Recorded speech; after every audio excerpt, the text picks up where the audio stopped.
Seja bem-vindo ao nosso programa. O Com a Palavra de hoje fala sobre a dependência do indivíduo ao álcool, uma doença, segundo a Organização Mundial da Saúde, que causa dependência emocional e física, além de diversos problemas de saúde provocados pelo consumo excessivo de bebidas alcoólicas. O alcoolismo também causa problemas sociais graves, que está diretamente relacionado à violência no trânsito, violência doméstica, abandono escolar e abandono do emprego. E para falar sobre as consequências e o tratamento contra o alcoolismo, confira agora a entrevista. Com a palavra, Patrícia Minari. O que é o alcoolismo? De uns tempos para cá, a gente conseguiu descobrir, a ciência avançou bastante e a gente chegou à conclusão de que o alcoolismo é uma doença, a dependência do álcool. Então, aquilo que antes a gente achava, tinha várias nomenclaturas, o pé inchado, o alcoólatra, o pé de cana, tal. Hoje a ciência sabe que se chama alcoolismo e que é a pessoa que tem a dependência do álcool. A ciência foi entendendo que ele tinha critérios, que ele tinha sintomas e que ele tinha formas de se diferenciar de um uso comum do álcool. Então, nós fomos entendendo que a pessoa que antes você tinha um olhar e falava, ele é sem vergonha, ele não para de beber porque ele não quer, ele vive assim porque aquilo era um problema de caráter. Acho que fica claro se a gente pensar que ele é um sem vergonha mesmo. E é muito fácil hoje em dia a gente olhar ainda para essas pessoas e pensar dessa forma. E, na verdade, a ciência foi descobrindo que a compulsão, os sintomas de abstinência, que é a falta da substância no organismo, o aumento da tolerância, o meu organismo suportar mais a bebida, são sintomas que vão dizendo que a pessoa está ficando doente por aquele uso. É uma doença evitável? É uma doença que qualquer um pode evitar. Como se evita o alcoolismo? Não bebendo, Porque ninguém vem com uma estrela na testa dizendo assim, olha, você vai começar a beber e você vai ser alcoólatra. Mas o que a gente sabe hoje pela ciência? Que tem algumas questões que levam e que podem ser de maior risco para que a pessoa se torne um alcoolista. Qual a diferença entre o termo alcoólico e alcoólatra? O alcoólatra, na verdade, ele é esse termo mais pejorativo que a gente trouxe dos anos 70, que é essa sensação do cara que é escravo de. Então, o alcoólatra vem do adicto, do escravo, daquele que é escravo do problema ou da substância, do que seja. O alcoólico ou o alcoolista, como se usa hoje na ciência, é aquele que desenvolveu a doença do alcoolismo. Então, o que muda, na verdade, são os conceitos. O alcoólatra é aquela coisa um pouco mais pejorativa, que de volta eu falo, do caráter, ligado à vontade, e o alcoolista é aquele que desenvolveu uma patologia e que precisa de tratamento. Vê como muda quando a gente olha nessas duas visões? Então, quando eu vejo uma pessoa que eu falo assim, não para porque não quer, porque é sem vergonha, e eu olho e falo, ele desenvolveu uma patologia, ele precisa se tratar. Isso faz muita diferença. Como se distingue os tipos de usuários do álcool? Há tipos de usuários do álcool. Então, tipos de pessoas e tipos de usos do álcool. Então, há aquela pessoa que faz um uso recreativo do álcool ou aquele que a gente chama do uso social, que é muito, muito comum, As pessoas perguntam, você bebe? Eu bebo socialmente. E o que é beber socialmente, Então, na verdade, o uso recreativo ou social é aquele que não traz problemas. A Organização Mundial de Saúde, ela classifica de uma forma assim, 3 doses de bebida para homem numa situação ou 2 doses para mulheres numa certa situação, então num dia. As doses elas são diferenciadas pelo tipo de bebida, então, por exemplo, é diferente o teor de álcool que tem numa dose de cachaça, de uma dose de vinho para uma dose de cerveja. Então, eu tenho que ter essa dosagem e não usar todos num dia só. Então, por exemplo, se eu posso tomar 2 doses de bebida por dia, eu tomo 8 num dia só, entendeu? Da semana. Não pode. Aí eu estaria fazendo um outro tipo de uso, que é o uso nocivo ou binge or drink, que hoje os adolescentes usam muito, que é beber muito em pouco tempo, que traz danos. E aí eu passo para o usuário nocivo. Então, o usuário social é aquele, eu bebo uma taça de vinho no Natal, eu não vou dirigir, entendeu? Então, é muito difícil a gente achar um usuário que seja realmente recreativo. Como se define o uso, o abuso e a dependência do álcool? Na verdade, o uso, né? Então, o uso recreacional ou uso social é esse que eu faço sem ter problemas, e às vezes em ambiente seguro. Ah, vou sair para beber com os amigos, mas eu vou voltar de Uber, ou tenho um amigo da vez, tal. Então, eu tô num ambiente seguro. Esse, né, no outro dia eu sei que não vou poder ficar bebendo porque já bebi pra caramba, então preciso me cuidar, tal, não atrapalha a minha vida. Esse é um uso, né, que eu faço socialmente com os meus amigos. O nocivo é aquele onde eu já vejo problemas e a dependência é onde eu já desenvolvo esses critérios e esses sintomas, né, que é a compulsão, a tolerância, os sintomas de abstinência. E aí a importância da gente perceber, da gente se perceber, porque a família fala muito, né, e eu acho que a família é uma coisa importantíssima na prevenção, mas também no tratamento. A família sempre sinaliza, mas a gente precisa se perceber. A gente precisa sacar, né? Quando eu estou bebendo demais, quando realmente o álcool está entrando na minha vida como uma muleta ou como eu não saber lidar com alguma situação. Por exemplo, é muito comum a gente receber no consultório adolescentes que bebem, fazem binge or drink, que é esse beber excessivamente num curto espaço de tempo, porque não tem habilidade social nos ambientes que vai. Então, assim, me falta habilidades. Me falta, eu não sou tão solto, eu não sou tão falante, ou eu não sou tão legal sem beber. Quando eu bebo, eu fico muito mais legal, eu fico muito mais alegre, então as pessoas se aproximam. Então, esses são sinais de que a bebida, ela não entrou como algo tranquilo na minha vida, ela já entrou por um lado nocivo. Eu estou usando aquilo para satisfazer um lado que não é legal, entendeu? Eu brinco com, eu tenho filhos adolescentes, né? Então eu brinco com eles e falo assim, se a gente não tiver gosto pela bebida, se você não gostar, por exemplo, eu não gosto de vinho, então não beba vinho, porque senão você está buscando o efeito da bebida e não o gosto do vinho. Se você sente prazer num vinho, você bebe aquela taça devagar. Aquela taça faz uma, né? Quase uma noite vai aquela taça, porque você vai bebendo e vai sentindo o gosto. Mas se você não gosta, né? E se você está buscando o efeito, ali tem alguma coisa errada. E acho que isso é muito interessante da gente pensar assim, será que eu estou buscando o efeito da substância? Porque isso faz diferença na vida. Qual é o cenário do alcoolismo na região do Vale do Paraíba? Nosso cenário, ele é um cenário muito parecido com o nacional. A gente tem quase uma epidemia, né? A gente fala muito sobre as drogas ilícitas, né? Sobre o crack, sobre a própria maconha, que hoje ganhou um cenário também bem grande, né, entre nós, mas o álcool é ainda a nossa pior doença. E ela é a nossa pior droga. Então, ela é a que traz mais problemas, tanto para o sistema de saúde, como para o trabalho, como o impacto na previdência social, nas famílias. O alcoolismo traz, se ele tem um impacto, se eu tenho um alcoolista, eu tenho impacto mais ou menos em 4, 5 pessoas, porque tem gente em torno sendo impactada por essa doença, né? A mãe, ou o irmão, ou a mulher, ou os filhos. Então, o alcoolismo é uma doença que hoje é mais preponderante em todas as nossas pesquisas. Então, 10% da população tem problemas com álcool. E esses problemas impactam em outras pessoas, impactam nos nossos sistemas. Então, realmente, o cenário não é um cenário agradável. O álcool está dentro das nossas casas, a gente tem facilidade em comprar, crianças compram, a gente tem muita dificuldade na fiscalização. Então, a gente tem um problema muito sério de ter essa droga que traz uma doença com muito fácil acesso. Nesse primeiro bloco, você viu o que é o alcoolismo e o que pode causar. Vimos também como se distingue os tipos de usuários e o cenário em nossa região.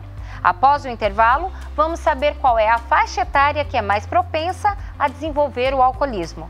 É daqui a pouco.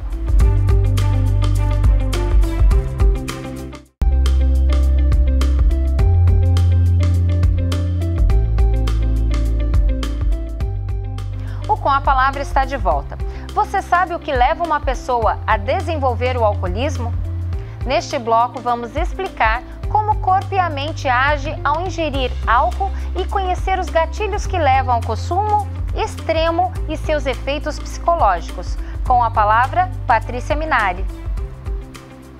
Existe uma faixa etária mais propensa a desenvolver o alcoolismo? Sim, na verdade, o que a gente vê hoje? Que a gente tem uma faixa etária mais vulnerável a iniciar o consumo do álcool.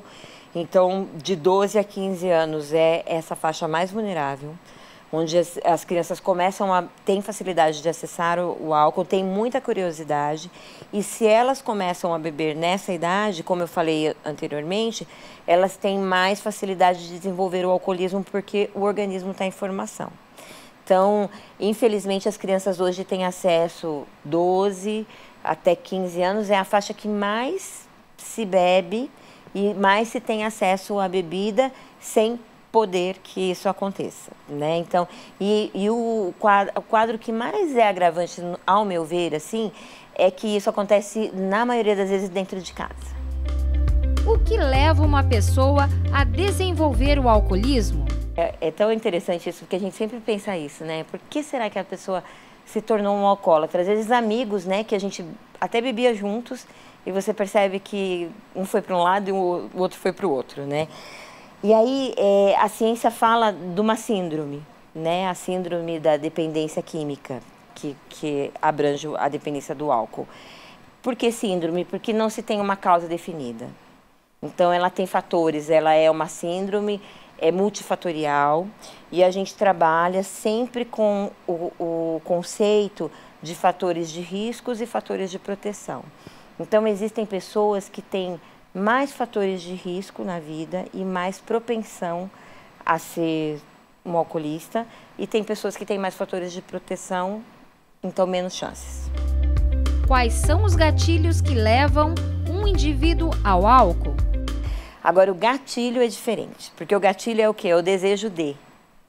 Né? Então, aí a gente fez uma pesquisa muito interessante. Trabalhava uma época na assessoria de política sobre drogas e a gente fez uma pesquisa 2017, aqui em São José, com 2.500 crianças da região sul. O que te leva a beber, né? De 12 a 17 anos? O que apareceu em primeiro lugar? Curiosidade. Engraçado, né? O tempo passou, o Google está aí, a gente já sabe como é que as coisas funcionam, mas a curiosidade ainda foi ao primeiro, então o gatilho, o primeiro desejo de se beber é a curiosidade, é o que traz. Então um dos gatilhos é a curiosidade, o outro é o incentivo dos amigos, né? Então estar o meio é um gatilho muito forte, então todo mundo bebe, só você não bebe, né? E é tão interessante porque quando você vai ver na pesquisa, é exatamente ao contrário, a maioria não bebe. Mas, quando você está na turma, o que parece é que todo mundo bebe e só você não bebe. Então, esse também é um gatilho. Então, a curiosidade, amigos, ambientes facilitadores, então muitas festas que tenham muitas bebidas. Então, essas festas, por exemplo, open bar, que hoje tem muito, né? Eles são gatilhos. Porque está com muito fácil acesso, assim, é uma coisa muito interessante. Até eu contar uma coisa interessante pessoalmente, assim, né? Eu comecei a tomar bebida alcoólica, eu já tinha 19 anos, eu já estava na faculdade. E foi num Oktoberfest. Eu fui com a faculdade, né, e eu não bebia nada. Eu sempre gostei muito de falar, muito bagunceira e tal, mas nunca bebi. E no Oktoberfest era aquela coisa do chopp sem parar, né? Passa o carro com chopp, todo lugar tem chopp. Quando eu vi, eu estava virando uma caneca de chopp. Assim, eu falei, meu Deus, eu nunca nem tinha bebido. Então, assim, a facilidade do acesso realmente é um gatilho, né? Então, esses são os maiores gatilhos que a gente percebe, assim, nessa idade, da adolescência, de 12 até 15, 16 anos, assim.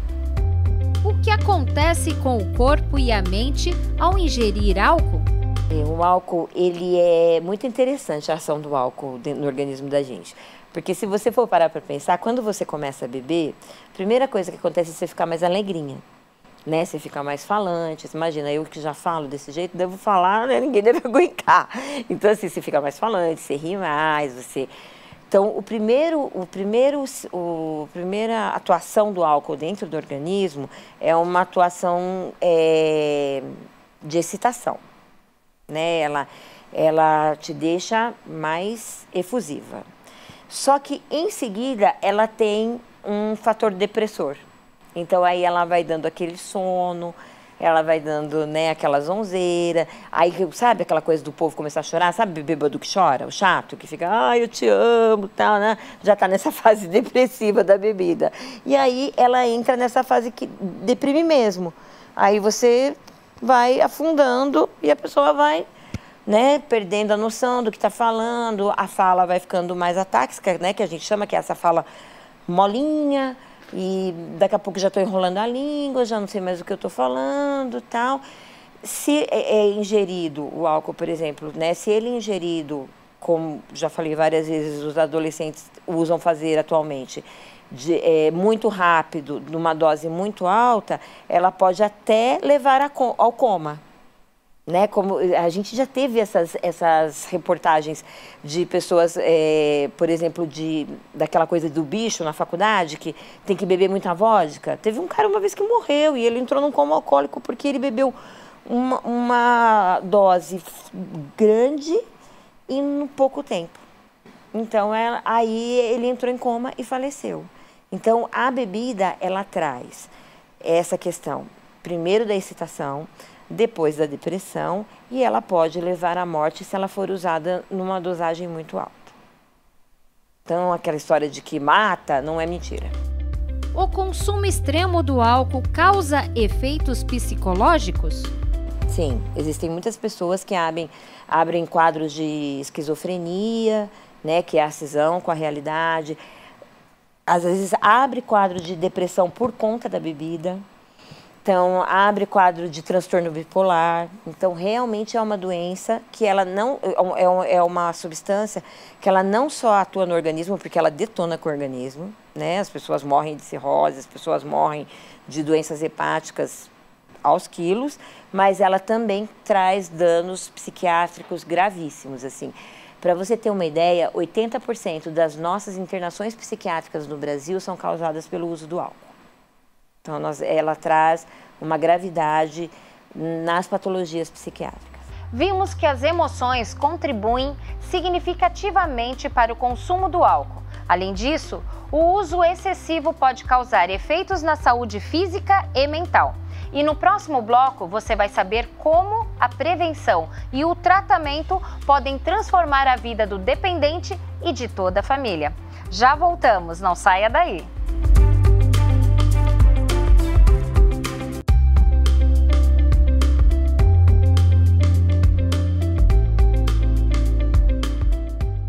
O Com a Palavra está de volta. No programa de hoje estamos conhecendo sobre o alcoolismo e seus efeitos. Neste último bloco, vamos saber como a família é de suma importância para quem se encontra na dependência do álcool. Com a palavra, Patrícia Minari. O alcoolismo pode ser reversível? Você não consegue mais fazer um uso social. Não adianta, entendeu? Se você se tornou um alcoolista, não adianta falar, eu vou beber uma tacinha de vinho. Porque você vai abrir o quadro de compulsão e daqui a pouco você vai estar bebendo mais do que você bebia antes. Então, infelizmente, ela é classificada como uma doença psiquiátrica e ela, como outras doenças psiquiátricas, são irreversíveis. Então, o que a gente faz é prevenir, né? Prevenir, nesse caso, realmente é o melhor negócio. Quais ações previnem o uso indevido do álcool? Na verdade, uma das ações, assim, a gente tem uma campanha que deu muito certo no Brasil, que foi a do cigarro. Né? O Brasil abraçou a campanha do tabaco de uma forma muito eficiente. Então, o cigarro, ele é como se fosse um exemplo para nós em relação à bebida. Então, algumas coisas como, por exemplo, aumentar a taxação da bebida, dificultar o acesso das crianças, né, que foi o que aconteceu também com o cigarro, você tirar, né, do acesso das crianças da televisão, do filme, da novela, o uso da substância, que foi o que foi feito com o cigarro, tira muito esse modelo, entendeu? De que é chique, tira dessa coisa da curiosidade. Então, essas são medidas que, como governo, assim, a taxação, o cuidado de não estar em horário que a criança está assistindo, de você não ter, por exemplo, teve uma ação que foi muito importante, que é você não ter crianças ou adolescentes dentro de propaganda de bebidas alcoólicas. São coisas que são muito importantes. Engraçado que às vezes você acha que as pessoas falam, aquele negócio do cigarro, né, do pacote do cigarro. O pessoal fala, você quer ter câncer ou você quer ter o que brocha, sei lá, né? E tirar sarro, e parece que aquilo não teve impacto. Aquilo, o Vigitel identificou que teve um impacto de 40% dos usuários do tabaco se impactaram com as imagens no pacotinho, né, dos efeitos do uso do cigarro. Então, são coisas que a gente precisa ter em relação ao álcool. A gente precisa desglamourizar um pouco, não sei nem se a gente usa essa palavra, mas isso é bem interessante. Como buscar tratamento para o alcoolista em São José dos Campos? A dependência não é tratada mais como um problema de caráter. Então, você não... Nos anos 70, a gente fazia aquele tratamento, né? Você precisa ser melhor, você tem que ser uma pessoa com caráter melhor, mais forte, dizer não para a bebida. Então, as pessoas testavam, né? Tinha um alcoolista, punha a bebida na geladeira para ver se ele ia ser forte bastante para não beber e tal. Hoje, a gente entende que não é assim, né? Que a bebida a dependência da bebida é uma patologia. Então, a medicina, ela tem uma ajuda importantíssima, porque uma medicação bem feita, ela pode diminuir a vontade intensa de beber, ela diminui os sintomas de abstinência, ela diminui os impactos do ficar sem a bebida e a pessoa pode conseguir ficar abstinente por mais tempo. Se junto com isso eu tenho um trabalho psicológico bem feito, onde eu trabalho a habilidade social, formas de lidar com a vida sem bebida, tratos, outros prazeres que não sejam a bebida, outras formas de lidar até com as frustrações e as angústias, eu consigo ter um sucesso importante nessa doença tão difícil de tratar. Porque é tão difícil assim você chegar, pensa, né? Alguém brincava aqui, na hora que a gente estava começando a filmar, eu sou chocolatra, eu gosto muito de chocolate. Pensa você gostar muito de uma coisa, você depender de uma coisa que está em todo lugar. Você não vai se divertir, você não vai para uma festa que não tenha bebida. Então você chega lá e você tem que olhar todo mundo, bebendo vinho, não sei o quê, e você não tem só o desejo, você tem a compulsão por aquilo. E o caminho é a abstinência, é ficar sem beber. Então, é um tratamento muito difícil. Então, a medicina e a psicologia e as psicoterapias todas, elas ajudam muito nesse sentido, né? De diminuir os sintomas, os impactos no organismo e diminuir emocionalmente os problemas e dar habilidades para lidar sem o uso da substância. Mas não é um trabalho fácil. Nem todo mundo se beneficia do mesmo tratamento, é muito importante a gente saber disso. A gente tem vários tipos de tratamento, então a gente tem, por exemplo, os grupos de autoajuda, o AA, né? Que é um trabalho muito legal e que muitas pessoas se beneficiam dos alcoólatras anônimos. A gente tem psiquiatras, psicólogos que trabalham em clínicas, né? Temos as clínicas, né, que tratam dependência química, que muitas vezes são via internação. mas a gente sabe hoje que a internação não é o único tratamento. É importante dizer isso, porque às vezes as pessoas ficam, se vai tratar... Às vezes eu tenho até medo de dizer para minha família, eu preciso de ajuda, porque parece que vão me internar. E é importante dizer isso, a internação não é o único tratamento. E a gente tem em São José um serviço, né, público muito reconhecido, que é o CAPS-AD, que nesse último ano ele se tornou um CAPS 24 horas, com uma equipe muito maior. Então o CAPS-AD de São José hoje ele funciona ali no Jardim Satélite, atrás da Igreja do Espírito Santo, ali é fácil de localizar, na Rua Pituba, número 100. E a gente tem um atendimento ali 24 horas, uma equipe grande, capaz, né, habilitada para tratar em meio aberto. A gente prioriza que o tratamento da dependência química, dentre elas o alcoolismo, seja feito em meio aberto. A internação é o nosso último recurso. Qual a importância da família para quem se encontra na dependência do álcool? A família é importantíssima. Eu costumava dizer, assim, quando eu trabalhava diretamente com isso, que se a família está junto, você já tem 50% do tratamento andado, porque a família é aquele apoio, sabe? Aquela coisa do, vamos fazer outra coisa? Estamos juntos aqui agora, sei lá, a gente costumava tomar cerveja juntos, é tradição familiar, a gente pode mudar isso facilmente, porque a gente pode fazer isso juntos, né? E a família é aquilo que todo indivíduo traz, o sentimento de pertença. Eu pertenço a um lugar. Se eu não me sinto amado, e isso até agora é meu lado psicóloga falando, né? Se eu não me sinto amado pelo meu pai e pela minha mãe, principalmente pela minha mãe, né? Aí Freud explica, né? Eu tenho muita dificuldade de me sentir amado. Então, se a minha família, se o meu pai, se a minha mãe, se quem me ama está ali caminhando comigo, eu tenho muito mais força e muito mais intensidade mesmo para trabalhar nas questões que eu preciso trabalhar. Fica muito mais claro para mim. E é tão interessante porque às vezes a família acha assim, às vezes procura o serviço e fala, doutora, você precisa conversar com ele, porque ele não me ouve.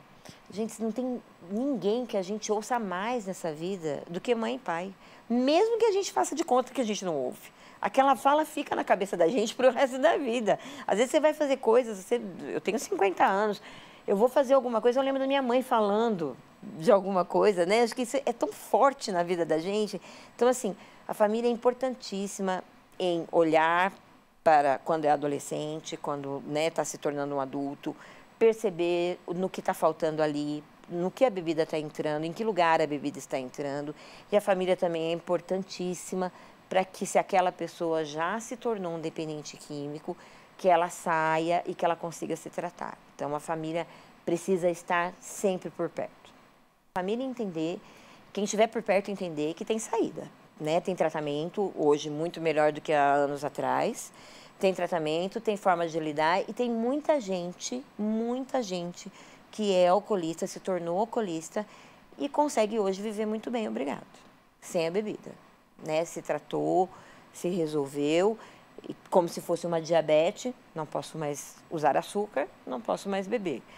Então, a primeira questão é assim, procure ajuda, né? Converse com alguém, fale com alguém. Se a gente conseguir falar com a pessoa, e às vezes é muito vergonhoso, né? Vergonhoso a gente dizer, puxa vida, eu estou tendo problema com a bebida, eu não estou conseguindo lidar direito com isso, né? Eu começo a beber, eu não consigo parar, né? Eu estou bebendo demais, eu estou indo além. Então, converse com alguém próximo, com alguém que você gosta, com alguém que você sabe que também te ama, porque essa pessoa com certeza vai te ajudar a procurar esse caminho. O Com a Palavra fica por aqui. Acompanhe a programação da TV Câmara pelo canal 12.3 em sinal aberto. Para rever este programa e todos os outros, acesse o nosso canal no YouTube. Muito obrigada pela sua companhia e até a próxima!